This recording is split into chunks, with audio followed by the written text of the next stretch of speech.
అని ధ్యానం చేసుకుందాం. పరిశుద్ధ లేఖనములో నుండి వైద్యుడైన లూకా రాసినటువంటి సువార్తలో నుండి 9వ అధ్యాయము 23వ వాక్యాన్ని చదువుకుందాం. మరియు ఆయన అందరితో ఇట్లనెను, ఎవడైనను నన్ను వెంబడింపగోరిని ఎడల తన్ను తాను ఉపేక్షించుకొని ప్రతిదినము తన సిలువను ఎత్తుకొని నన్ను వెంబడింపవలను. తన ప్రాణమును రక్షించుకొన గోరువాడు దానిని పోగొట్టుకొనును. నా నిమిత్తమై తన ప్రాణమును పోగొట్టుకునివాడు దానిని రక్షించుకొనును. ప్రార్థన చేసుకుందాం. మహాగణుడవు, మహోన్నతుడవు, అద్వితీయుడవు, అదృశ్యుడమైన మా ప్రియ పరలోకపు దేవా, నీ ఘనమైన నామమునకు వందనములు, స్తోత్రములు, నమస్కారములు.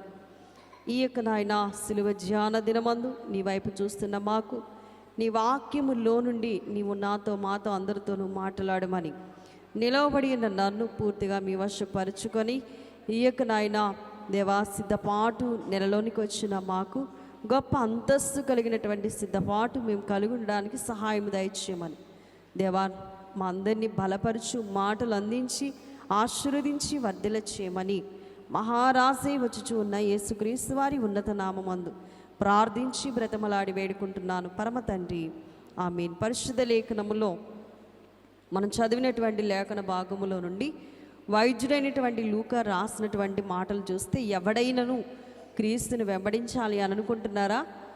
అయితే వారు ఏం చేయాలంటే తను తాను ఉపేక్షించుకోవాలి, ప్రతి దినం కూడా సిలువను ఎత్తుకోవాలి అనే విషయాన్ని ఇక్కడ మనము చూసిన వారమై ఉన్నాం. ఈ రోజున దేవుని పిల్లలముగా పిలువబడుతున్నటువంటి మనమందరము కూడా దేవుని వెంబడిస్తున్నాము అని అనుకుంటున్నటువంటి మనం కడవరి దినాల్లో ఉన్నాం కనుక మనం ఏం చేసుకోవాలట? ఉపేక్షించుకోవాలి.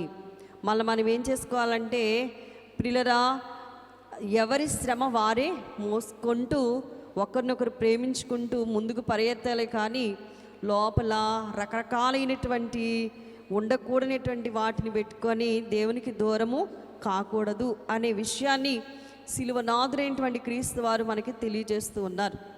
అయితే నేటి దిన పాఠాన్ని మనము ఒక్కసారి పరిశీలనగా చూసినప్పుడు, మరి పరిశుద్ధ గ్రంథములో 66 పుస్తకాలు ఉన్నాయి. ఎన్ని పుస్తకాలు ఉన్నాయి? 66 పుస్తకాలు ఉన్నాయి. 66 పుస్తకాల యొక్క మరి వివరణ ఎలాంటిది అంటే, బైబిల్లో ఉన్నటువంటి 66 గ్రంథాలు కూడా ఏమంటారు అంటే 66 అలలతో పోల్చారు. దేంతో పోల్చారట? అల అంటే ఏంటి? సముద్రంలో ఉండేటువంటి అలలు. అయితే అలలతో పోల్చారు. అలాగే మనం ఆలోచన చేసినప్పుడు మనం కూడా ఒక వరసకు మనం వాసాన్ని చెప్పుకోవాలంటే ఒక్కొక్క అలకు ఏముందంటే ఒక ప్రత్యేకత అనేది ఉంది. ఆదికాండ పుస్తకానికి ఉన్న ప్రత్యేకత వేరు, నిర్గమాకాండానికి ఉన్న పుస్తకం కన్నా ప్రత్యేకత వేరు, అలాగే 65 పుస్తకాలకు ఉన్నటువంటి ప్రత్యేకత వేరుగా ఉన్నట్లుగా మనం చూడగలుగుతాం. అయితే ఈ అలలన్నీ కూడా ఎక్కడున్నాయి అంటే, ఒక సముద్రములో ఈ అలల యొక్క తాకిడి ఎలా ఉంటుందో చూడండి పిల్లలు. మనం చూసినట్లయితే మరి ఈ బైబిల్ గ్రంథం ఒక మహా సముద్రము లాంటిది. అందులో ఒక్కొక్క అలతో ఒక్కొక్క పుస్తకాన్ని పోల్చారు. చివరి పుస్తకం అనబడుతున్నటువంటి ప్రకటన గ్రంథానికి వస్తున్నట్లయితే, చివరి గ్రంథానికి వచ్చేసరికట ఆయన యొక్క పరిపూర్ణమైనటువంటి మరి భక్తుడైనటువంటి యోహాను గారికి ప్రభు తన విశిష్టత అంతా కూడా చూపిస్తూ ఉన్నారు. ఆ విషయాలు కొన్నింటిని మనం ఈరోజు జ్ఞాపకం చేసుకుంటే, ఏమిటి ఆ గ్రంథములో ఉన్న ప్రత్యేకత అని మనము ఆలోచన చేసినప్పుడు, యోహాను గారికి ఆ విశిష్టమైనటువంటి కార్యాలు, దృశ్యాలు అన్నింటినీ కూడా దేవాది దేవుడు చక్కగా మరి ఆయన తెలియచేసిన వారై ఉన్నారు. ఆ విషయాన్ని పరిశుద్ధ గ్రంథములో చాలా స్పష్టంగా మనము చూడగలుగుతూ ఉంటాం. ఈ లేఖన భాగంలో చూసినట్లయితే యోహాను యొక్క దృష్టి ఎలా ఉంది అంటే సంఘాల మీద ఉంది. యోహాను దృష్టి ఎక్కడుందండి?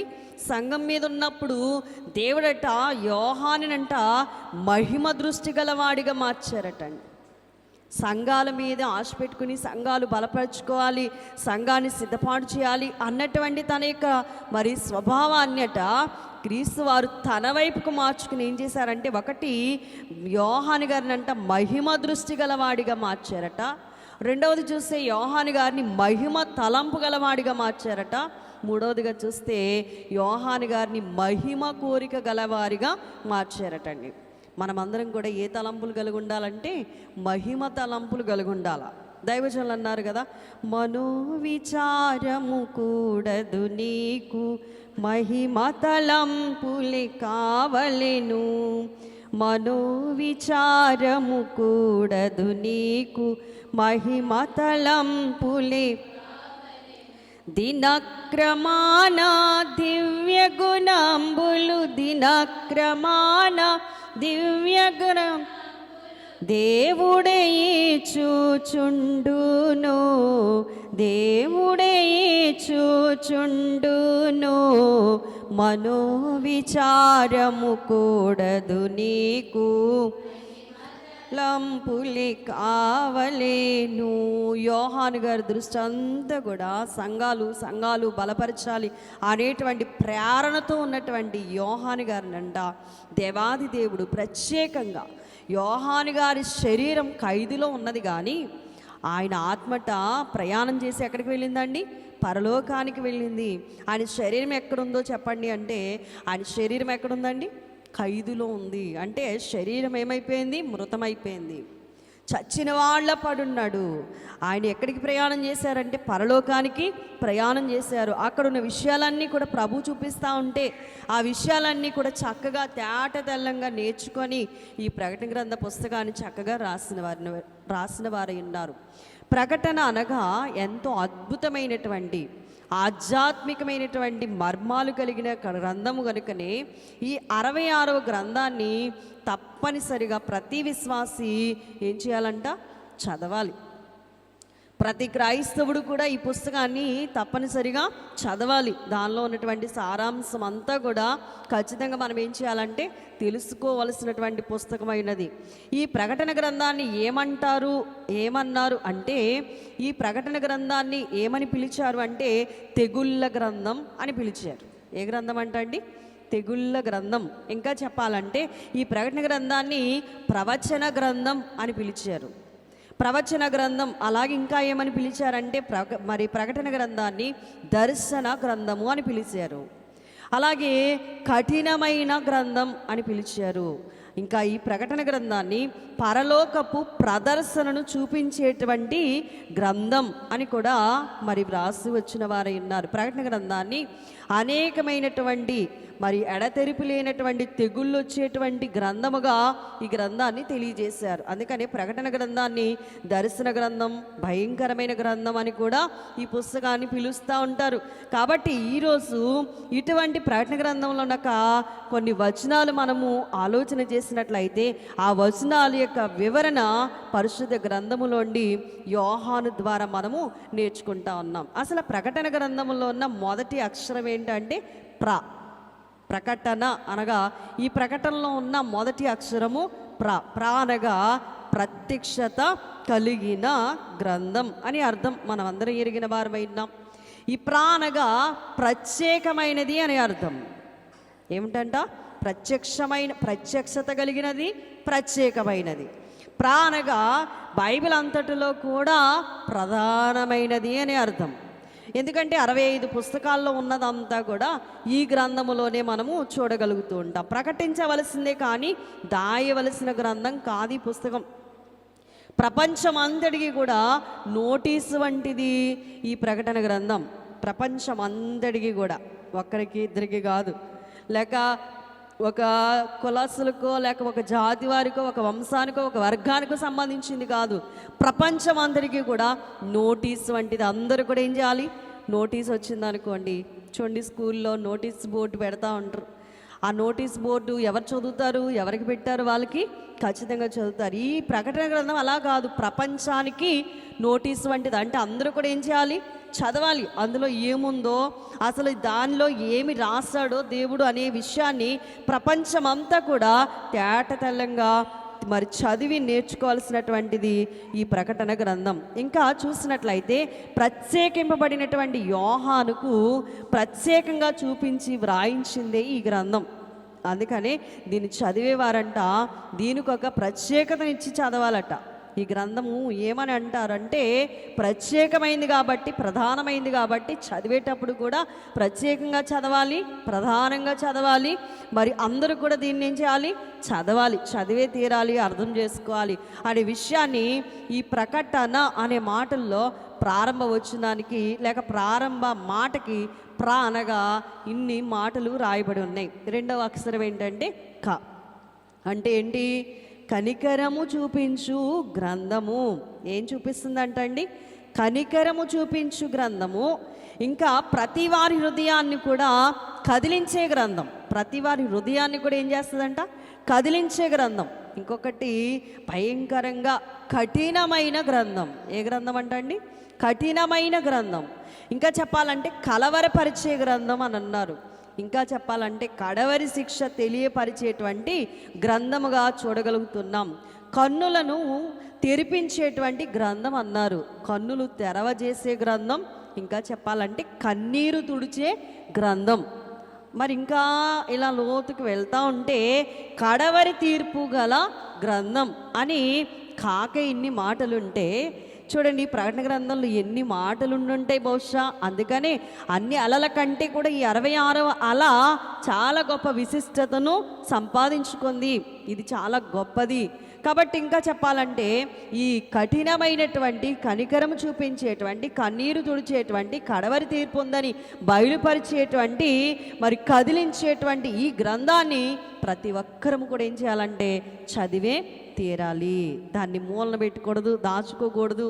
దాన్ని ఏం చేయాలంటే చదివి వెల్లడిపరిచి దాని విశిష్టతను మనం అందరం కూడా ఎరిగిన వారంగా ఉండాలి. మూడవ అక్షరం ఏంటంటే అనగా టర్నింగ్ గల గ్రంథము అని అన్నారు. యోహాను దృష్టి అంతా కూడా ఎక్కడ ఉందని చెప్పుకున్నాం? సంఘాల మీద ఉంటే మరి అక్కడి నుండి ప్రభు వైపుకునకు త్రిప్పినటువంటి తర్వాత చూసిన గ్రంథమే ఈ టర్నింగ్. అనగా వంపులు తిరుగుతూ శ్రమలను తట్టుకుంటూ ప్రయాణం సాగించి మరి ఆయన యొక్క దృష్టిని ప్రభు తట్టుకు ఆకర్షింపజేసింది. అంటే టర్నింగ్ తిప్పే గ్రంథము ప్రకటన గ్రంథము. టర్నింగ్ గల గ్రంథము అని అన్నారు. యోహాను తన పని ఏదో తను చేసుకుంటా ఉన్నాడు. దేవుడిచ్చినటువంటి తన పని దేవుడు చక్కగా నిర్వర్తించాలని సదుద్దేశముతో సంఘాలు కట్టుకుంటా ఉంటే బలమైన సేవకుణ్ణి ఎక్కడికి తిప్పిందంట? పరలోకం వైపుకు టర్నింగ్ తిప్పినటువంటి గ్రంథం. నిన్ను నన్ను కూడా పరలోకము నడిపించే మరి టర్నింగ్ తిప్పేటువంటి గ్రంథం అయినది. ఇక నాలుగవ అక్షరం ఏంటంటే నా. అంటే నమ్మి తీరాలి, నమ్మకపోతే శిక్ష అని చెప్పే గ్రంథమే. నమ్మకపోతే చెడేది నీవేరా బాబు అని చెప్పే గ్రంథం కూడా ఇదే. కాబట్టి నమ్మకం గలవారిని నడిపించే గ్రంథమై ఉన్నది. నమ్మిన వారి గతి చూపించే గ్రంథమై ఉంది. నమ్మిన వారు సజీవులు, నమ్మని వారు నిర్జీవులు అని ప్రకటించింది. సజీవుల గుంపు నిరుకు చూపించే గ్రంథం ఈ ప్రకటన గ్రంథం. మృతుల గుంపు యొక్క నిరుకు చూపించే గ్రంథం. కాబట్టి ఈ ప్రకటన గ్రంథాన్ని ప్రతి వారము కూడా ఏం చేయాలంట? చదవాలి, ప్రకటించాలి. ఎవరు ఈ పని పూనుకుంటారో, ఎవరు చదువుతారో, ఎవరు ప్రకటిస్తారో వారి కొరకంట ఏం ఎదురు చూస్తుందంటే పరలోకం ఎదురు చూస్తుంది అని అన్నారు. సహాయం చేయడానికి పరలోకము నుండి దిగి వస్తారంట, ధన్యులని పిలుస్తారంట. అందుకనే నమ్మితే మోక్షం, నమ్మకపోతే నరకం అని వెల్లడిపరిచింది ఈ పుస్తకమే.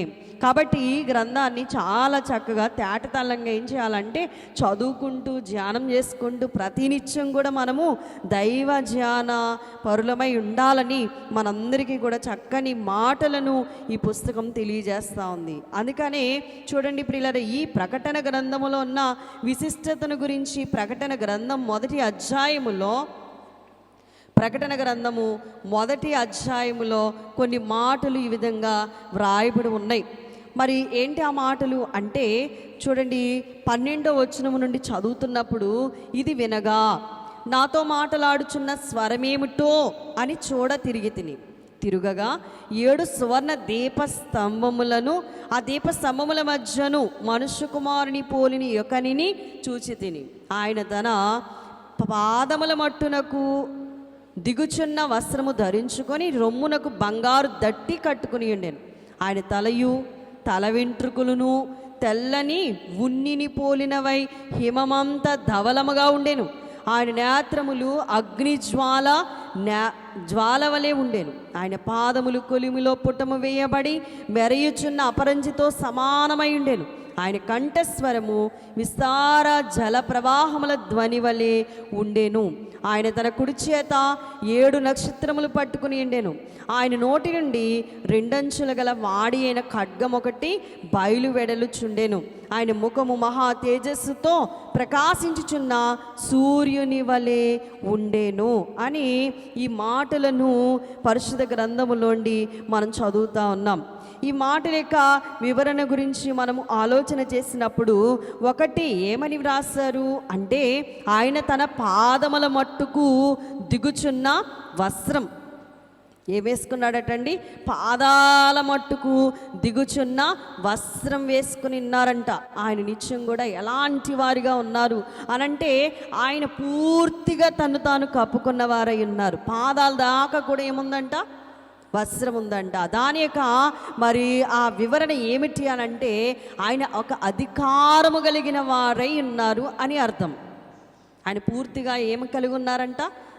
ఈ లోకం మీద, అన్ని లోకాల మీద ఆయనకి సర్వాధికారము ఇవ్వబడి ఉన్నది. ఆయనే ఈ సమస్తానికి కూడా ఆధిపత్యం వహించేటువంటి ఒక అధికారి ఉన్నారు. అందుకనే ఆయన తన పాదముల మట్టునకు దిగుచున్నటువంటి వస్త్రాన్ని ఆయన మరి కలిగి ఉన్నట్లుగా చూడగలుగుతూ ఉంటాం.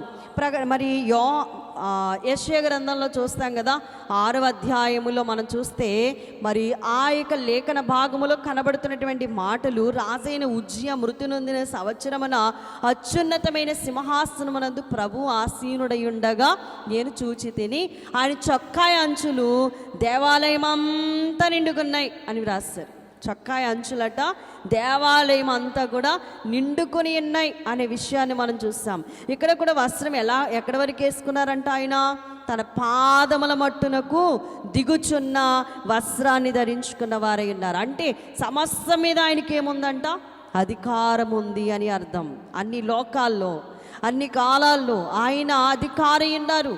మనందరి మీద ఏలుబడి ఆయనే చేసేవారై ఉన్నారు. ఆయన ఆధిపత్యం వహించేవారై ఉన్నారు. రెండవది చూసినట్లయితే రొమ్మునకి ఏముందంటే బంగారు దట్టి కట్టుకున్నారంట. ఏం కట్టుకున్నారండి? రొమ్మునకు బంగారు దట్టి కట్టుకున్నారంట. చూడండి, నిర్గమాకాండం చదవండి ఒకరు. నిర్గమాకాండం 29వ అధ్యాయం 5వ లేఖనాన్ని చదివినట్లయితే అక్కడ పేనిన బంగారు దట్టి అని వ్రాయబడి ఉంటుంది. ఆ వస్త్రం తీసుకొని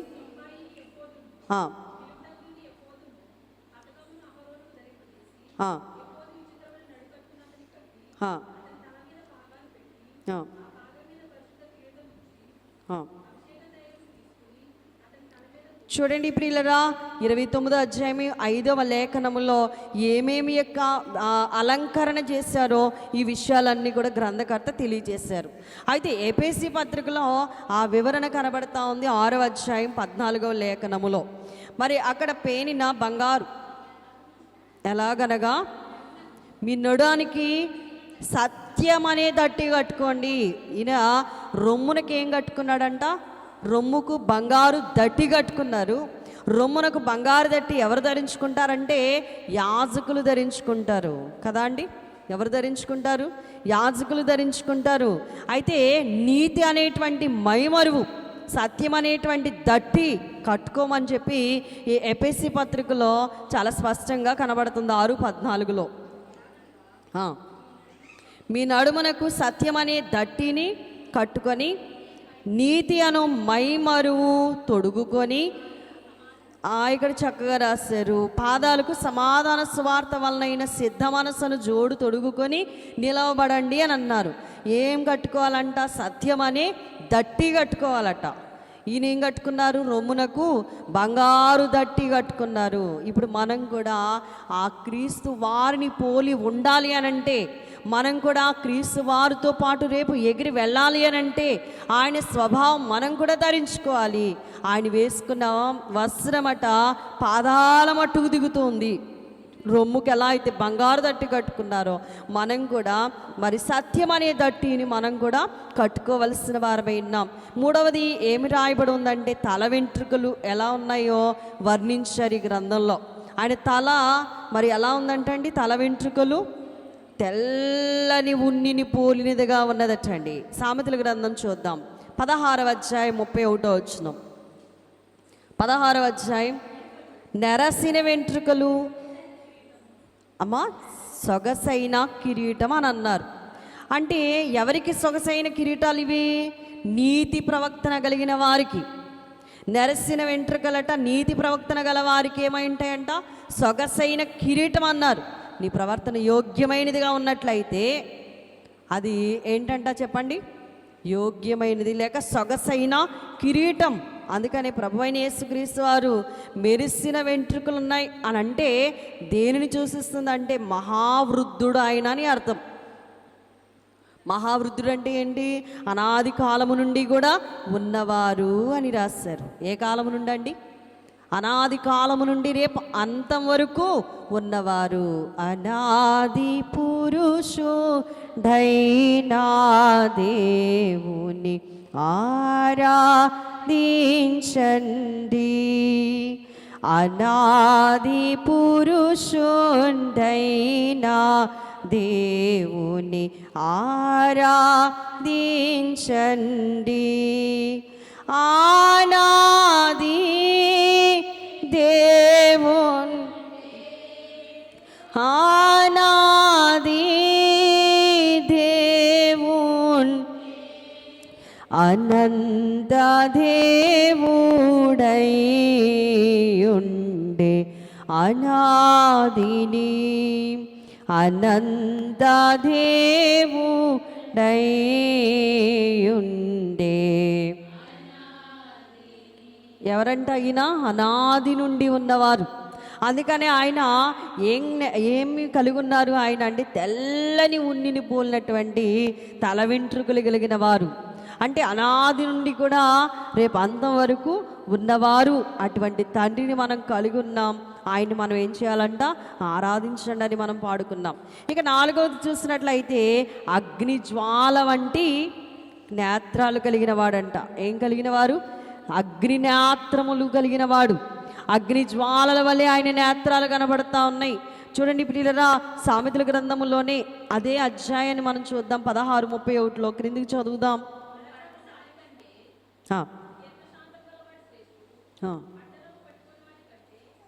31 16:31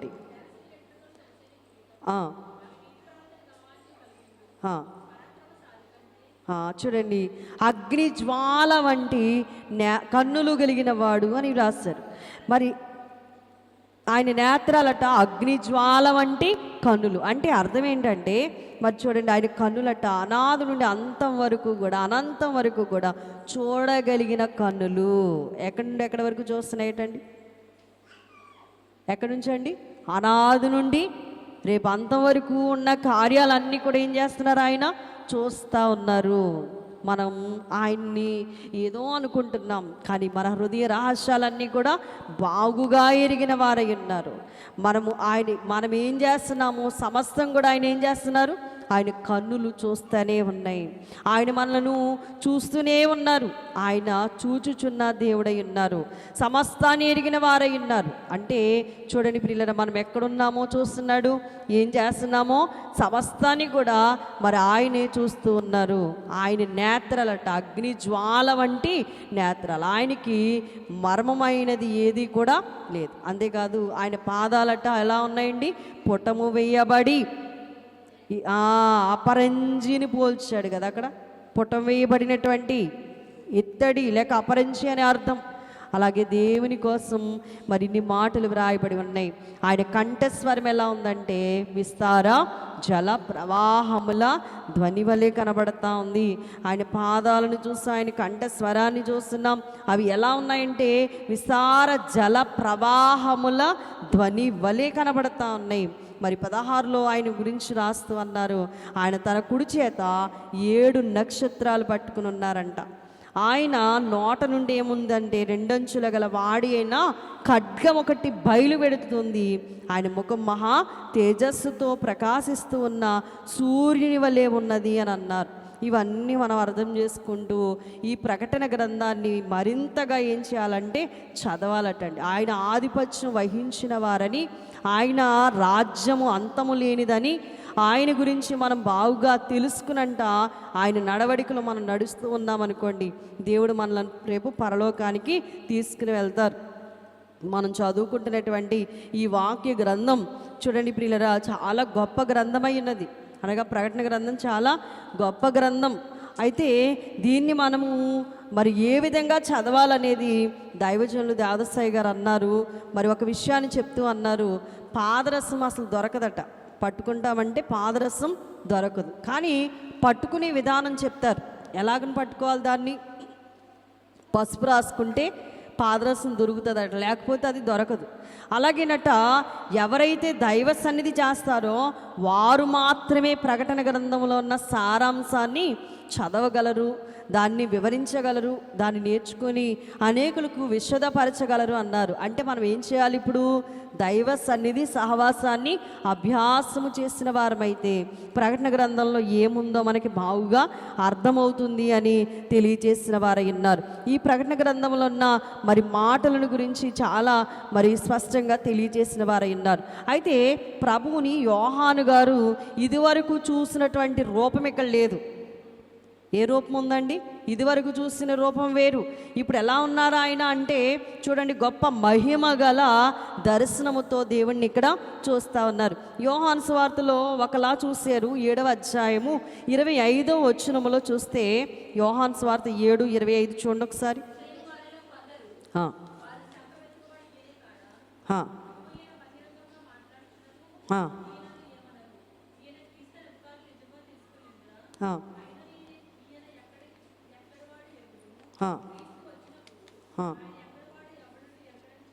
చూడండి, ఇక్కడ యోహాను ఎరుగుటను గురించి రాశాడు. ఒకటి ఎరిగి ఉండుట ఒక భాగం అయితే, 2 ఎరగనయుండుట మరి ఒక భాగం. ప్రభు సన్నిధిలో మనల్ని ఆయన ఎరిగి ఉంటేనే రేపు రాకడలో మనం ఏం చేయగలం? ఎత్తబడగలం. అక్కడ చాలామంది చెప్పుకుంటున్నారు. ఏమని చెప్పుకుంటున్నారంట? ఈయన ఏమని రాస్తారు?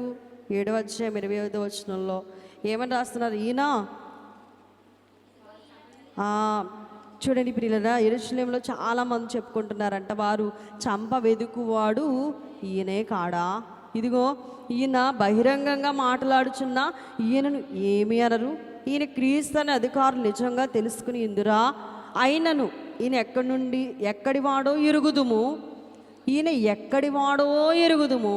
క్రీస్తు వచ్చినప్పుడు ఆయన ఎక్కడివాడో ఎవడును ఎరగడని చెప్పుకొనిరి. ఈయన ఎక్కడివాడో ఎరుగుదుము, కానీ క్రీస్తు వచ్చేటప్పుడు ఆయన ఎక్కడవాడో ఎవడు కూడా ఎరగడు. కానీ యోహానికి 2 తెలిసినాయి అండి. ఈయన ఎక్కడవాడో తెలుసు, ఆయన బాగా ఎరిగిన వాడై ఉన్నాడు కనుక ఎరిగి ఇండుట ఒక భాగమై ఉన్నది, ఎరగన ఇండుట కూడా 2వ భాగమైనది. యోహాను గారికి యేసుక్రీస్తు ప్రభువారు ఎవరో బాగా తెలుసుకున్నారు. ఆయన ఎక్కడి నుంచి వచ్చారో తెలుసు, ఎక్కడ వాడో బాగా తెలుసుకున్న వారై ఉన్నారు. కనుక మనం కూడా దైవ సన్నిధిలో ఉంటేనంట ఆ విషయాలన్నీ దేవుడే మనకేం చేస్తారు? బాగా మరి ఆ విషయాలన్నీ చక్కగా మనకి తెలియజేస్తారంట. అందుకని ఈ రోజున సిలువ మరి గురించి మనం మొదటిగా చదువుకున్నాం. ఏమని? ఎవరైతే తన్ను తాను ఉపేక్షించుకొని ఎవరి మట్టుకు వారి సిలువ ఎత్తుకొని దేవుని వెంబడించాలనుకుంటారో వారికి దేవాది దేవుడు తను చేయదలసినవన్నీ కూడా చక్కగా చూపిస్తారంట. అంతేగాని మరి మేమేం కష్టపడము, ఏం శ్రమపడము, మేము దేవుని వెంబడిస్తామంటే దాంట్లో ఏమి లేదంటే సత్యం లేదు. కాబట్టి మనం ఏం చేయాలంటే ఎవరి మట్టుకు వారే ఉపేక్షించుకొని ఎవరి మట్టుకు వారి సిలువను ఎత్తుకోవాలంట. అలాగున ఉండేవారే రేపు దేవుని యొక్క రాజ్యమునకు వారసులు అవుతారు. ప్రకటన గ్రంథంలో ఒక మాట ఉంటుంది, ప్రకటన 1:3లో, సమయం సమీపించింది కనుక ఈ ప్రవచన వాక్యాలు చదివేవాడు ధన్యుడు అంటారు. చదివేవాడు వినేవాడు ధన్యుడు అని వ్రాయబడింది. సమయం సమీపించున్నదంటే అర్థం ఏంటంటే, ఒకటి సంఘము ఎత్తబడ్డానికి సమయం సమీపించింది, సంఘం ఎత్తబడే సమయం సమీపించింది. రెండవది చూస్తే గుర్తులు జరగడానికి సమయం సమీపించింది. ఏం జరుగుతున్నాయి? ఇప్పుడు గుర్తులు జరుగుతూ ఉన్నాయి. అవునా కదా? ఏం జరుగుతున్నాయి? గుర్తులు, ఎన్నో గుర్తులు. నేటి గురుతులు రెండవ రాకడ నిజముగా వచ్చు ననియనుచున్నవి. నేటి గురుతులు రెండవ రాకడ నిజముగా వచ్చు ననియనుచున్నవి. నాటి చరిత్ర కూడా నిజమని, నాటి చరిత్ర కూడా నిజమని నేటి గురుతులే రుజువైయున్నవి. నేటి గురుతులే రుజువైయున్నవి. మనో విచారము కూడదు నీకు మహిమ తలంపులే. చూడండి ప్రియులారా, గ్రంథంలో చూసినట్లయితే ఒకటి, సమయం ఎందుకు సమీపించిందంటే సంఘం ఎత్తబడ్డానికి సమయం సమీపించింది. 2, గురుతులు జరగడానికి సమయం సమీపించింది. 3వది చూస్తే యేసు ప్రభు రాక సమయం సమీపించింది. ఆయన వస్తాడు, ఆయన సంఘాన్ని ఎత్తుకుని పోతారు. యేసు ప్రభు వచ్చి రావడానికి సమయం సమీపించింది. 4వది చూస్తే సైతానును బంధించడానికి సమయము ఆసన్నమైపోయింది. కాబట్టి ప్రతి ఒక్కరము కూడా వాక్యాన్ని బాగా విరివిగా ఈ యొక్క గ్రంథాన్ని చదవాలి, నేర్చుకోవాలి, దాని గురించి బాగా మనము తెలుసుకోవాలి. అప్పుడే దేవునితో పాటు మనం కూడా ఎగిరి వెళ్తాం. అంటే అలా చేయాలంటే మనల్ని మనం ఏం చేసుకోవాలంటే ఉపేక్షించుకోవాలి. ఎవరి మట్టుకు వారే తమ సిలువను ఎత్తుకోవాలి, ప్రభుని వెంబడించాలి అనుకున్న వారు ఎవరైనా కానీ ఉపేక్షించుకోవాలి. దేవుని కొరకు నిలబడాలనుకుంటున్న వారు ఎవరైనా కానీ శ్రమలు అనుభవించాలి. దేవుని గురించి బాగా తెలుసుకొని ప్రభుతో నిత్యము ఉండాలనుకునేవారు, దేవుని యొక్క రాజ్యములో సిద్ధపడి వెళ్ళాలనుకునేవారు నిత్యము దైవ సన్నిధి చేసేవారుగా ఉండాలి. అలాంటి ధన్యత, దీవెన, ఆశీర్వాదము దేవాది దేవుడు మనందరికీ దయచేయునుగాక.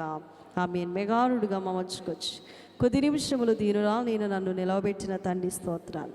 నీ సన్నిధి కాంతి మా మీద, నా మీద, అందరి మీద ప్రకాశింపచేసి నాతో మాతో అందరితో మాట్లాడిన తండ్రి, ఈ మాటలు మా హృదయాల్లో పదిలం చేసుకునే భాగ్యం దయచేయమని మా మధ్యకు వచ్చి మాతో ఉండి మమ్మల్ని నడిపించి బలపరిచి దీవించిన యేసుక్రీస్తు వారి ఉన్నత నామమందు ప్రార్థించి బ్రతమలాడి వేడుకుంటున్నాను పరమ తండ్రి.